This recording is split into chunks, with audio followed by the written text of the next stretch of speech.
Well, good afternoon, everyone. It's your old coffin dodger back here again.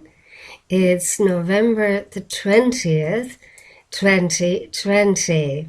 And I didn't see it before I spoke that there are an awful lot of twos in there again. So there are 3 twos, and the 11 is an additional 2. So we've got 4 twos today. Yeah!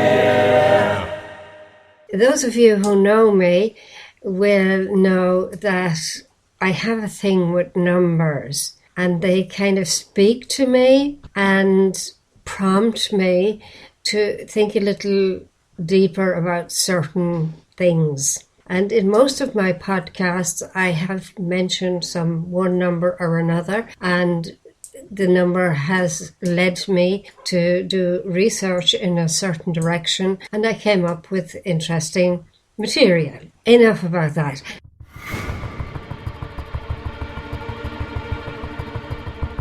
Thank you so much for tuning in and for coming back. It's been quite a while, actually, since I was on myself. I think it's about a whole month or over a month now since I did a podcast. There's been an awful lot going on in my own life. Locked up here in the Gulag.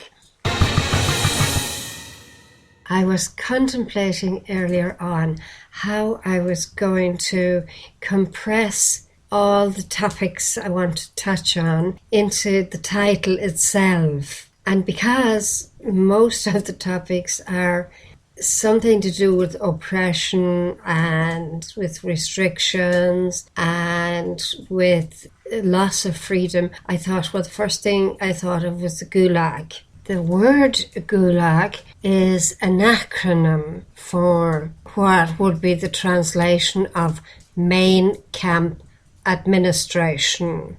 And the word itself, of course, is Russian and sounds something like this: lavnoe, pravlenie, erei, main camp administration. And of course, Hibernian is the old Latin name for the island of Ireland. So instead of the islands of the Gulag, we've got the Hibernian Gulag.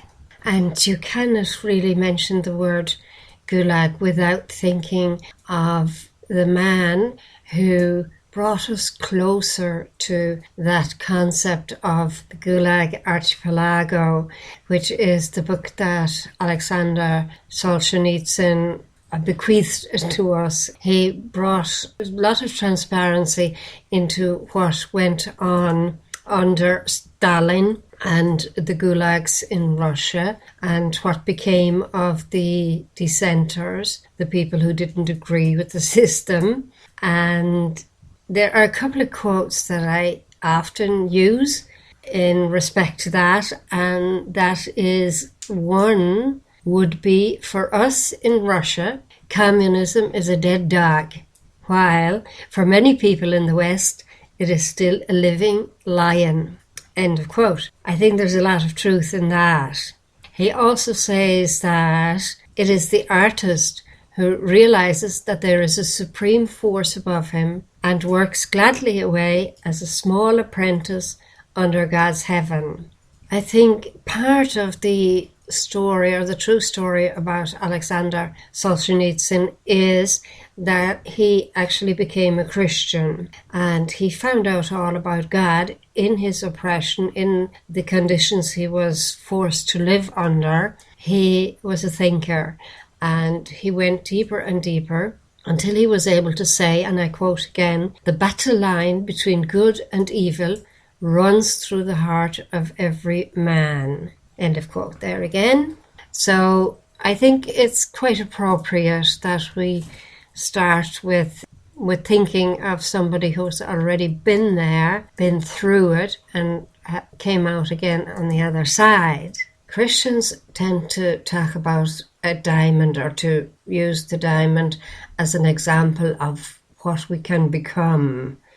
A diamond isn't pretty when it's mined. It's just a rough diamond. I think probably most of us wouldn't even recognize one if we found one in the river. But it needs to be polished, it needs to be filed, it needs God knows what until it shines and is recognizable as a diamond. And it's the same with gold. When you mine gold, it is not pure gold. It is mixed with other metals, and it needs to be thrown into the fire and to be separated, and out comes the pure gold. So that's what Alexander Solzhenitsyn is talking about, is that he found out that the line between good and evil runs through every person. We all have the potential to be evil, and sometimes we can be quite wicked. But we choose to be better. Try to be better people.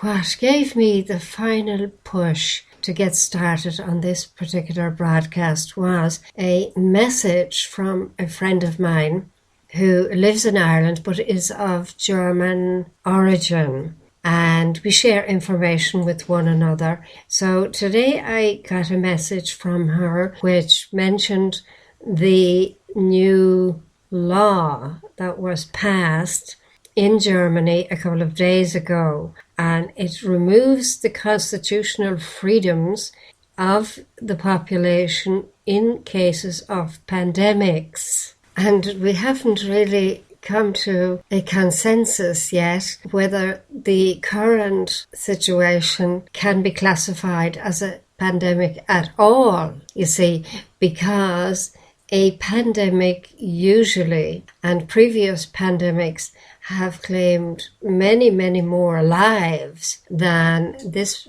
pandemic. In Ireland itself, not even 200 people have passed away with the single diagnosis of COVID-19 or COVID. All other deaths, and may they all rest in peace, but all other deaths had underlying conditions or were very old or a combination of both. These figures just don't satisfy the criteria for a pandemic. It would, under other circumstances like last year or the year before, it would have been a chest infection which led to other infections and to a more or less premature death of an 80-year-old who might otherwise have lived to be 85. So we don't even have a pandemic, and certainly don't justify the measures and the restrictions we have been subject to for months on end now. And we're discussing laws which will force you to have a vaccination, for example. And I was talking about this way back in March or April. I was saying this is the opportunity that these people are going to grab to sneak in other oppressive laws in through the back door. They're going to use this situation, and there is such a thing as a medical emergency which puts other laws in the background. Say somebody is about to hang themselves, well, his freedom at that moment is going to be taken away from him by a medic taking him down from the rope or for stopping him from jumping over the bridge. That is called a medical emergency, and the saving of a life is more important than the person's freedom at that particular moment.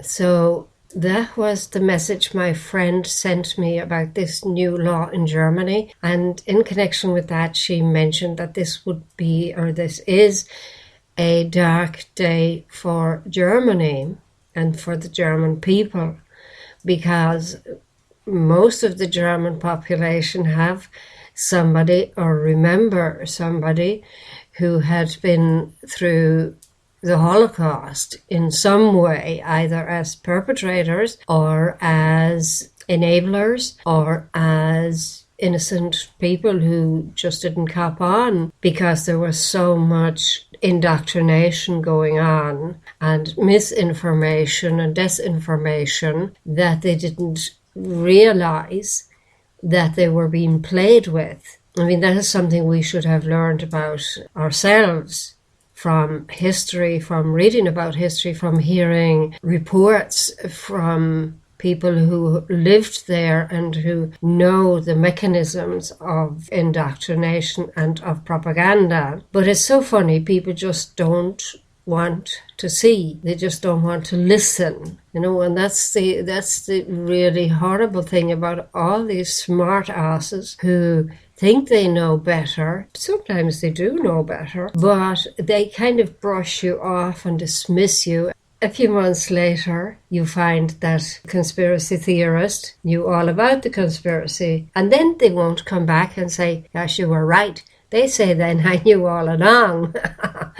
That really makes me livid. Anyway, she mentioned about this being a dark day for Germany, and that triggered another memory of a conversation or a debate between President Trump and the other candidate, Biden. He mentioned in one of these debates that it's going to be a dark winter. We're about to go into a dark winter. A dark winter. What'd you just say, Joe Biden? To go into a dark winter. It sent a chill down my spine because that again reminded me of something I had read and spoken about months ago. Most people consider Event 201 to be the preceding event, the simulation of all simulations, which it wasn't. It all began in 2001 with an event called, wait for it, Dark Winter. So I'm going to read for you some of the stuff that was simulated there into 2001.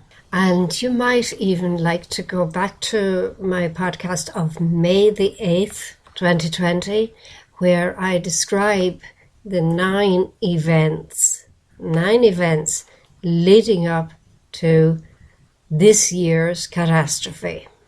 On June the 22nd to the 23rd, 2001, the Center for Strategic and International Studies, the Johns Hopkins Center for Civilian Biodefense Studies, the Answer Institute for Homeland Security, and the Oklahoma City National Memorial Institute for the Prevention of Terrorism hosted a senior-level war game examining the national security, intergovernmental, and information challenges of a biological attack on the American homeland.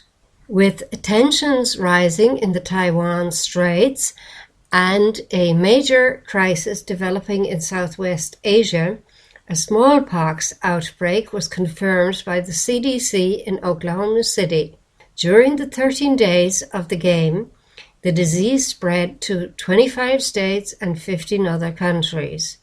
14 participants and 60 observers witnessed terrorism warfare in slow motion. Discussions, debates, some rather heated, and decisions focused on the public health response, lack of an adequate supply of smallpox vaccine, roles and mission of federal and state governments, civil liberties associated with quarantine and isolation, the role of DoD, and potential military responses to the anonymous attack. Additionally, a predictable 24/7 news cycle quickly developed that focused the nation and the world on the attack and response. 24/7 news reporting is, in other words, propaganda. Pure, unadulterated propaganda. It's what we are experiencing now under what they call a pandemic, and which we know is simply a cover-up for something else. 5 representatives from the National Press Corps, including print and broadcast, participated in the game and conducted a lengthy press conference with the president. So 5 representatives of news agency participated. Isn't it interesting that 5 families own all the news agencies? So basically we have 5 representatives from the people who own the news, basically, represented at this event. So the truth will never get out in that case. I mean, this is still a simulation, but I'm pointing out certain things to watch out for. And then you can go on to see briefing slides. You can see who the key players were. You can also go to the full script of Dark Winter, the exercise, Dark Winter. So when Joe Biden talks of a dark winter, my gut feeling is that something is about to happen. And I don't care who's involved or who is president and who isn't president, because this is going to happen anyway, I'm sure of it. And here we mentioned 13 days. During the 13 days of the game, the disease spread to 25 states and 15 other countries. So these are 13 days.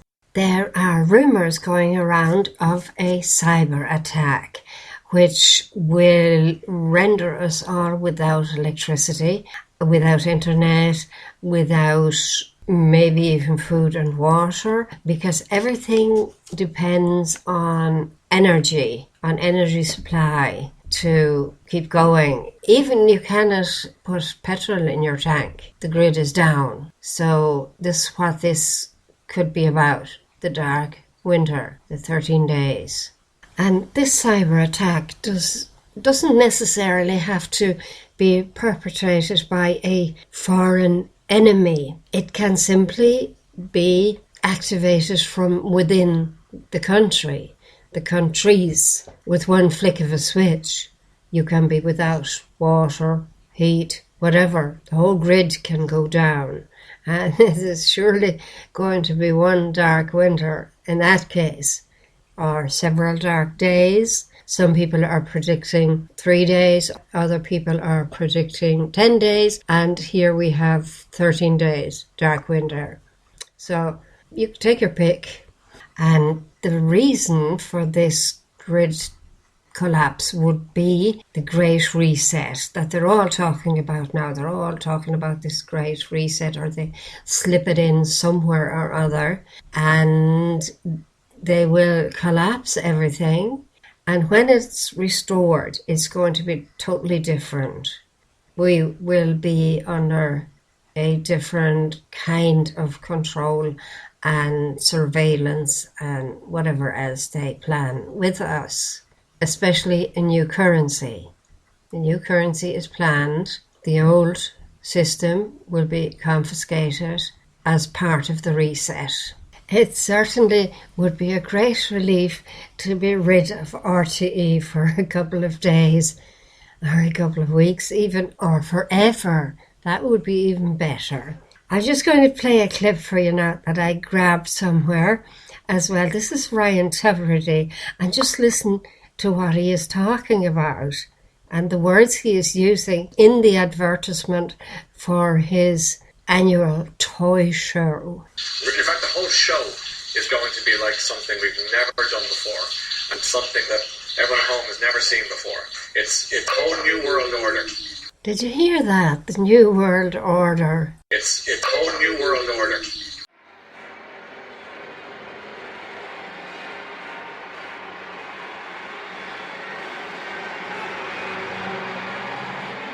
So the last couple of days we've been hearing all about the vaccines.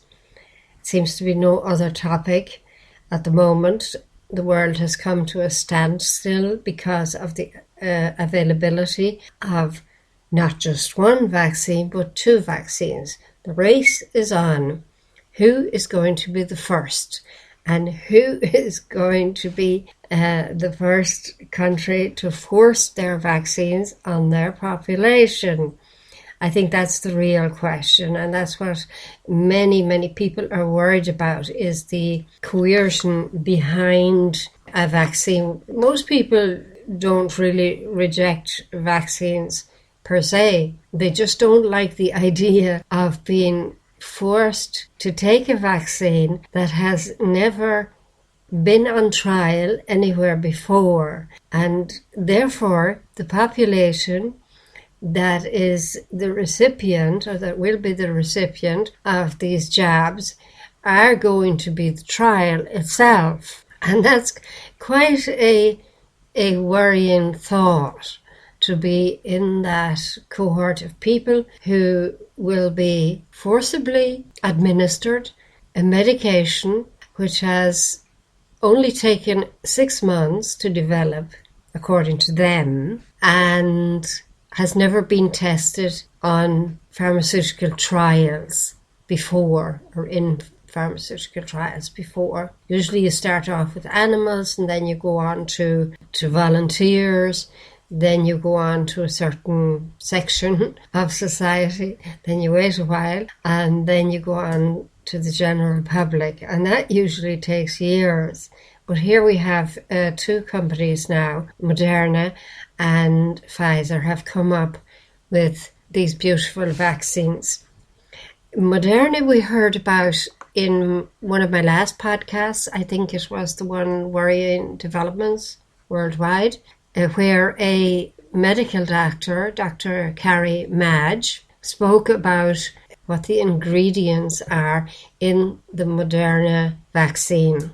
And Moderna now, mind you, is a startup company. It has never produced a vaccine before, but apparently within these 6 months it has, with a big injection of funds from the Bill and Melinda Gates Foundation, them again, managed to understand a virus. I'm talking about a virus now. We're not talking about a bacteria or some kind of other horrible germ like the smallpox that was mentioned there in the dark winter that needs a vaccine. We know about, well, what we thought we knew about virus was that they tend to change every year.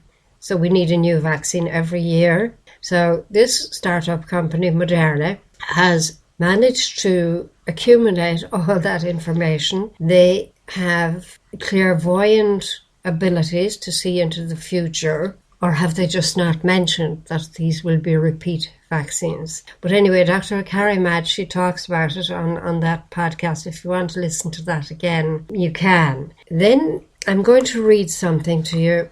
The Pfizer vaccine is recommended to be stored at minus 70 degrees Celsius, which is minus 94 Fahrenheit. And that is much colder than the North Pole. If it's not stored at this temperature, its ingredients begin to break down and it fails to work. Currently, Pfizer is claiming, without evidence, that its vaccine is 90% effective.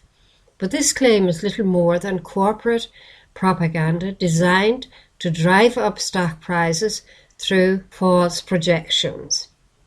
But why do these vaccines need to be kept at minus 70 degrees Celsius in the first place? The answer is, it turns out, because they contain potentially hazardous ingredients that have never been used in vaccines before. As Children's Health Defense explained in an August the 6th article, mRNA vaccines undergoing COVID-19 clinical trials, including the Moderna vaccine, rely on a nanoparticle-based carrier system containing a synthetic chemical called polyethylene glycol, PEG. CHD, that is Children's Health Defense, goes on to explain that the use of PEG in drugs and vaccines is increasingly controversial due to the well-documented incidence of adverse PEG-related immune reactions, including life-threatening anaphylaxis. Roughly 7 in 10 Americans may already be sensitized to PEG, which may result in reduced efficacy of the vaccine and an increase in adverse side effects. If a PEG containing mRNA vaccine for COVID-19 gains FDA approval, the uptick in exposure to PEG will be unprecedented and potentially disastrous. Moderna documents and publications indicate that the company is well aware of safety risks associated with PEG and other aspects of its mRNA technology, but is more concerned with its bottom line. Okay, the sentence that is really worrying for me is, the use of PEG in drugs and vaccines is increasingly controversial due to the well-documented incidence of adverse PEG-related immune reactions, including life-threatening anaphylaxis. Now, anaphylaxis is a shock, anaphylactic shock. These are shocks that tend to kill people if you don't have the antidote in your pocket. A lot of people get anaphylactic shocks from nuts or things they're allergic to, like shellfish, and it affects you in such a way that your throat swells up and you're unable to breathe. So, and then if you don't have your injection in your pocket, your anti-serum to administer straight away, you will die of anaphylactic shock. Now, I want you to listen carefully to the following statement that was issued recently in America by the speaker of a similar group to our lovely NEFIT, Luke O'Neill group. Listen very, very carefully in light of what I'm just after telling you.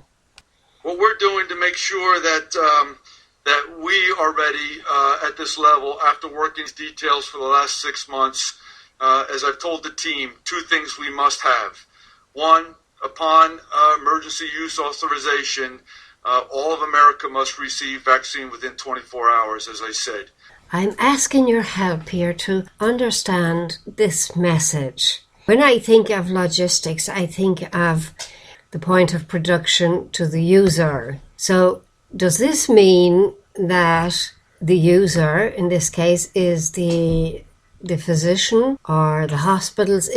He doesn't say anything about hospitals and physicians getting these deliveries. He's just saying that the vaccine must be distributed to all of America within a 24-hour period. So please help me to understand that. I think this is incredibly important. Fair and equitable distribution of the vaccine throughout the country simultaneously. There is no haves and have-nots. It is an equitable distribution, and we are driving hard to make sure that that happens.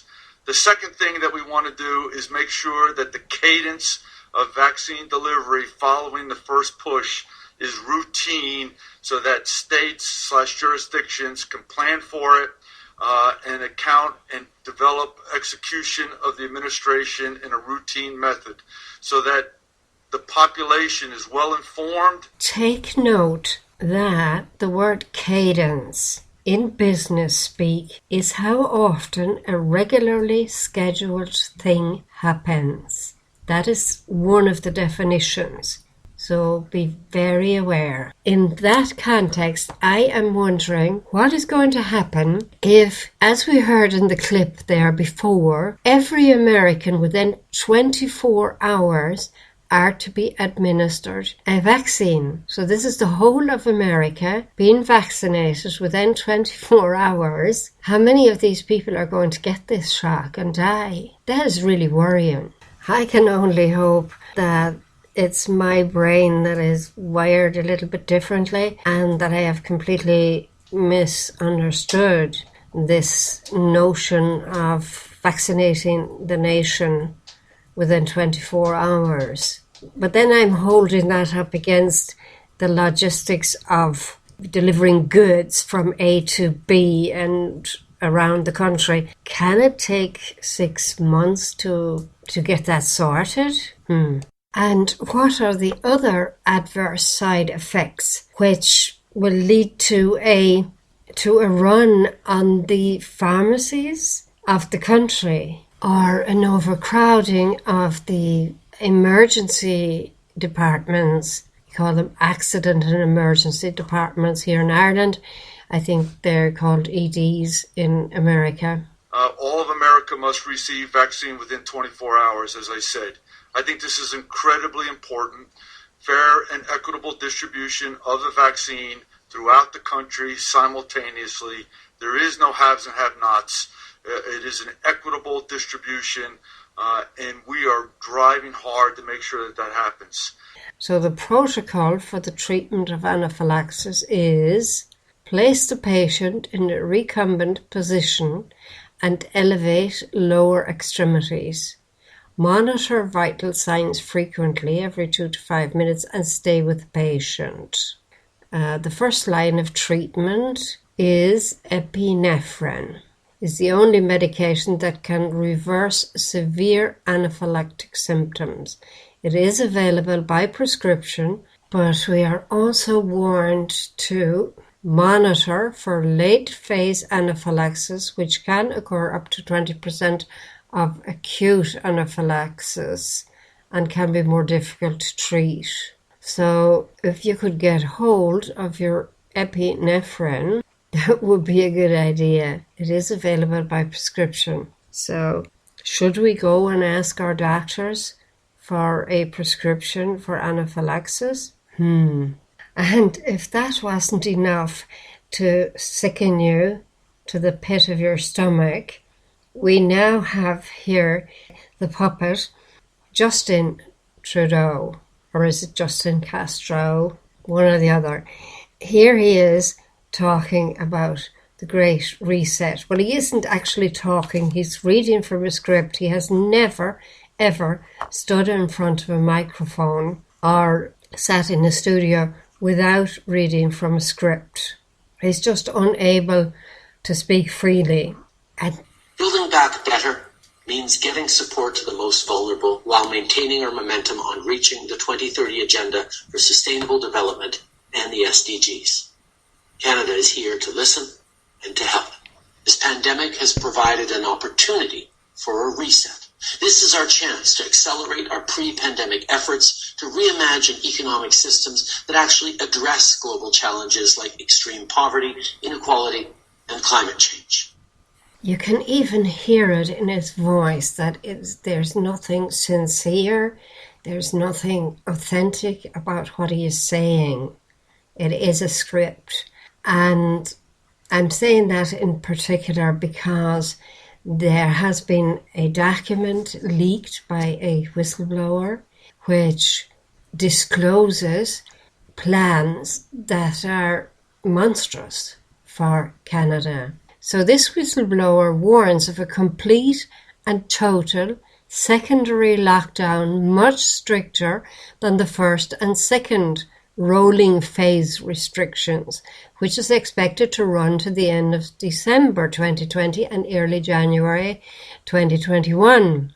The whistleblower said he wasn't happy doing this, but that he has to, as a Canadian and more importantly as a parent who wants a better future not only for his children but for other children as well. The other reason I am doing this, and I quote, is because roughly 30% of the committee members are not pleased with the direction this will take Canada. But our opinions have been ignored and they plan on moving forward towards their goals. They have also made it quite clear that nothing will stop the planned outcomes.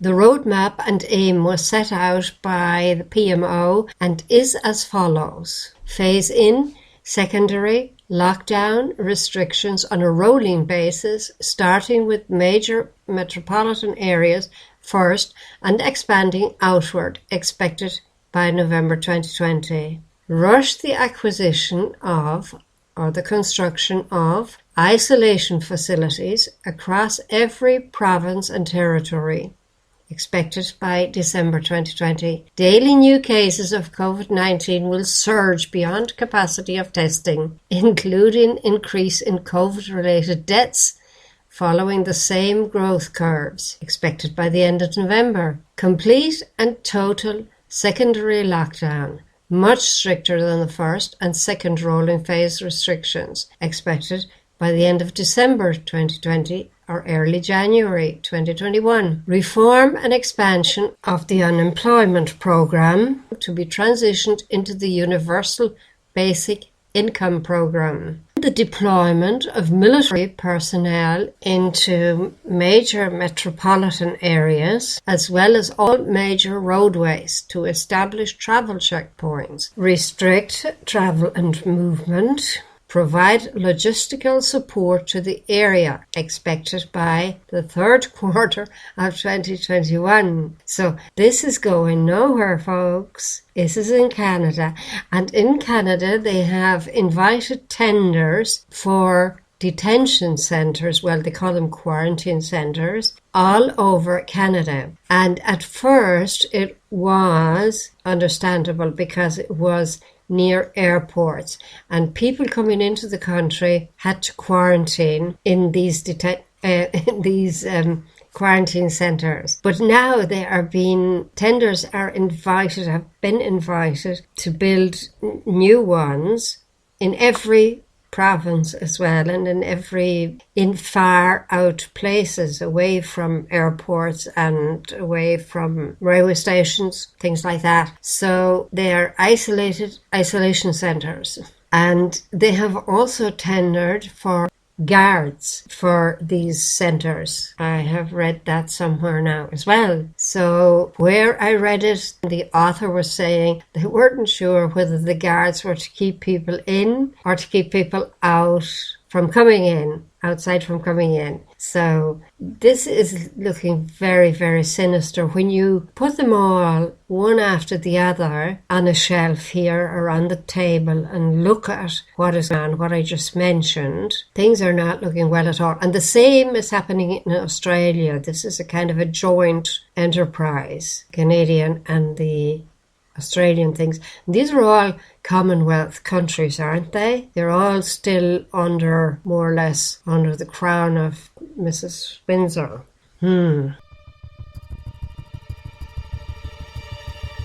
Now, we know exactly what is going to happen in Canada. We know a good bit about Australia, which I'm not going to touch on today, and New Zealand, which I'm also not going to touch on. But we know very little about Ireland. We really need an Irish insider whistleblower because we just don't have one. And I invite whistleblowers to get in touch with me. That would be really nice. That would give me a great advantage among the podcasters. Please, whistleblower, come forward.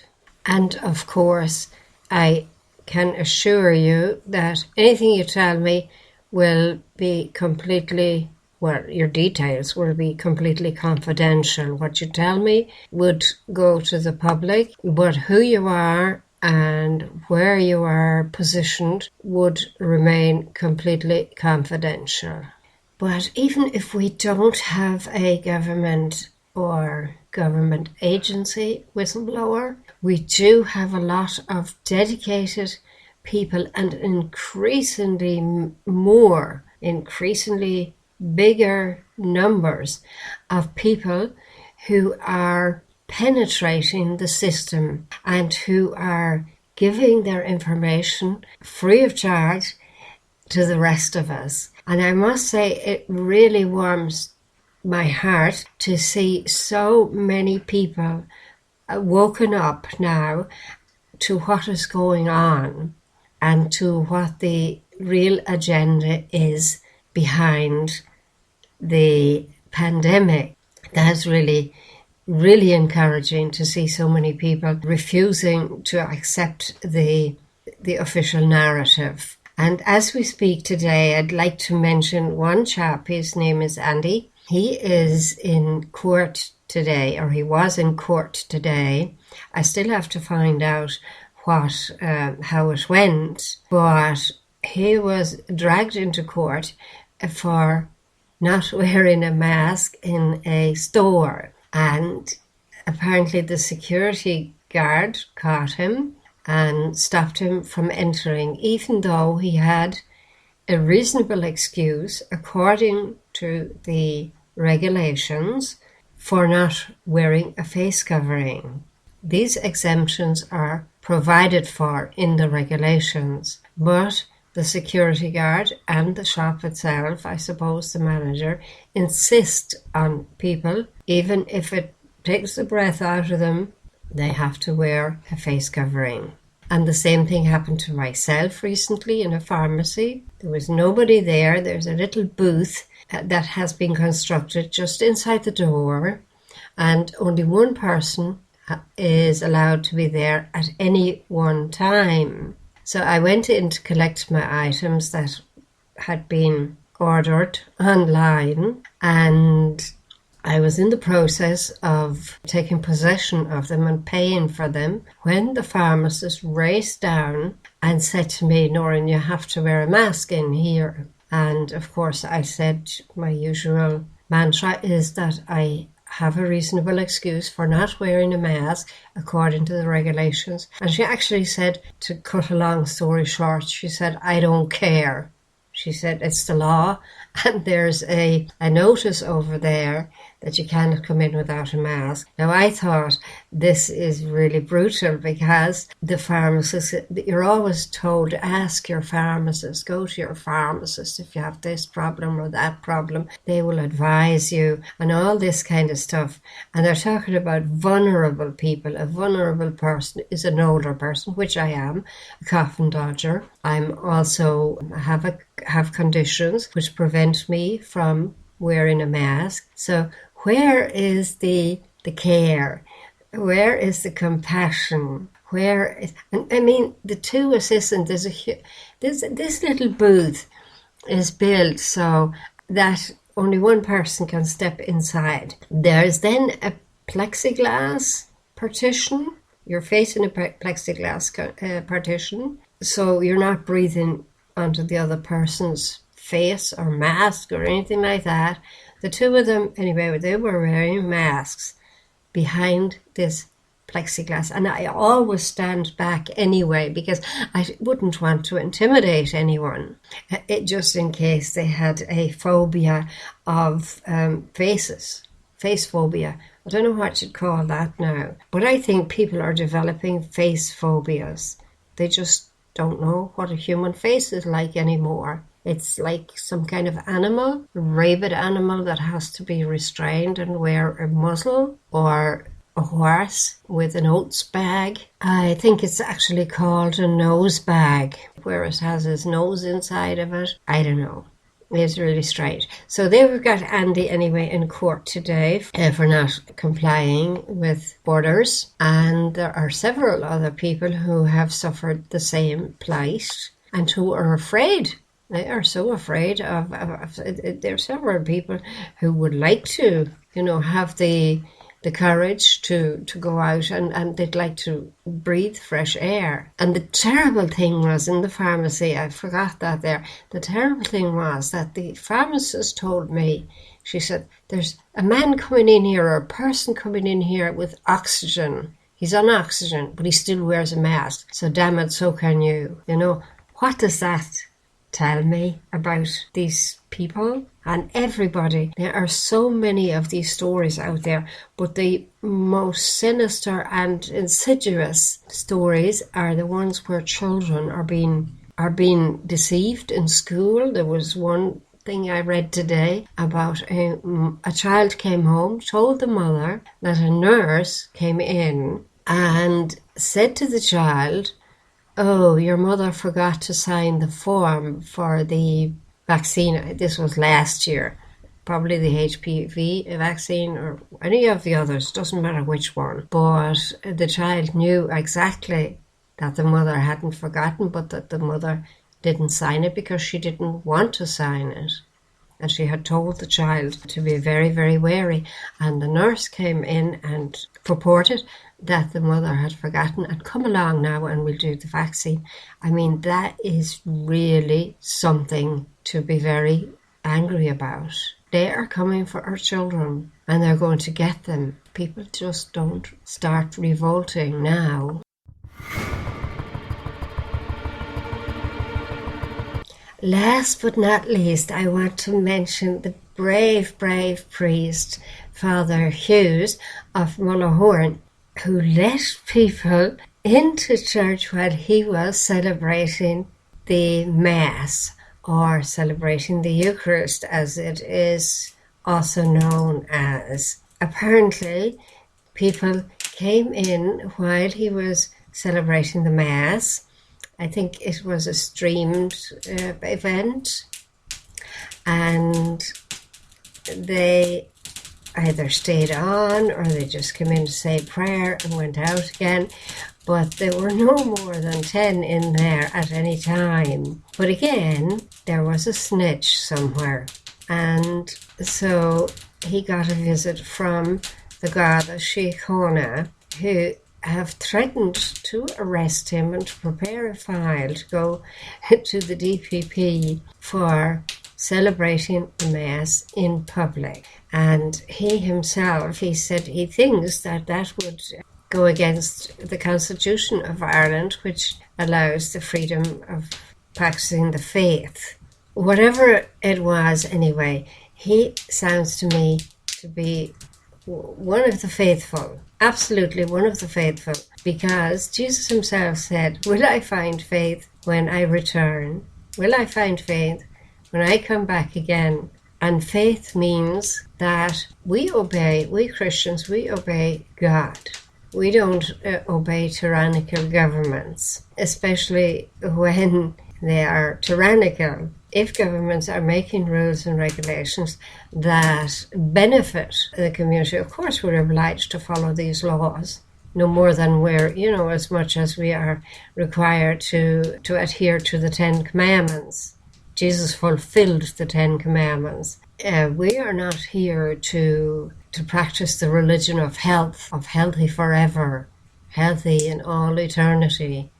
We are here to carry crosses of sickness as well, if God deems it appropriate to send us a sickness to allow us to suffer, then we accept that. No government can interfere with God's plan as much as they are doing right now. They can, but they shouldn't. And that is why it delighted me, and I was so happy, and it really uplifted me to hear of this priest and to read about him. And I hope he really is blessed with the Holy Spirit in the days and weeks to come. So I'm going to sign off for now. I'm going to follow up with another podcast very quickly about euthanasia and abortion, because it is very relevant and in the news at the moment, and I have some aspects that I would like to bring to the table as well. It's all about perspective. I'm always saying that. It's all about perspective. Each person sees something different, and I see things that nobody else sees. So that is why I'm going to follow up with a new podcast very quickly, because I'm in the swing of it now again, and the flow, as they say in the autism community. And so bye-bye for now, and do look after yourselves and keep looking out for one another.